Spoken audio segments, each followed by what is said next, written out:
June 30, 2010 is a fresh start for the Philippines because this is when Benigno Aquino III took his oath as the new president of the country. But how did he do on his first 100 days? Will you give Pinoy a passing or a failing mark?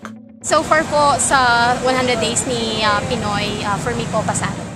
In terms of economy or any other for economic or in our market, parang so far wala naman akong narinig na balita against Pinoy, yung pamumuno po niya. Para sa akin bagsak siya. Kasi ganun pa rin, walang pagbabago, mahal pa rin lahat. Gusto kong gawin, pamurahin niya lahat ng bilihin, pamasahe mura. Para sa akin, pasado po si Noynoy dahil marunong siya magtipid ng pera ng kaban ng bayan. Of course, passing.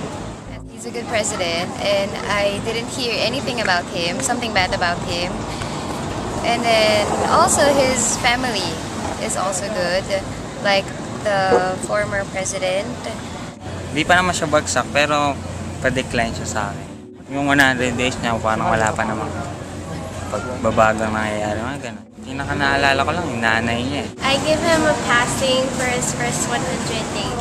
What's the most memorable part of the administration for you? When he fed his administration hot dogs in New York. Para sa akin, pasado eh. Siguro nagsisimula pa kasi yung tao eh. Wala pang 1 year. Tsaka hindi daw siya yung nagpa-publish ng mga ginagawa niya. For me, hindi. Kasi naririnig ko sa TV na ginagaya lang niya yung mga platforms ni GMA. Pasado siyempre. Marami pa siyang gagawin sa administrasyon niya, di ba? Kasi nga, may napas na naging problem sa administration ni Arroyo, di ba? I think for me, it's passing. Basically, I'm satisfied with how he handles the situations and how the 100 days, what he has done in his 100 days. This is Jason Dumantay for Yahoo Southeast Asia.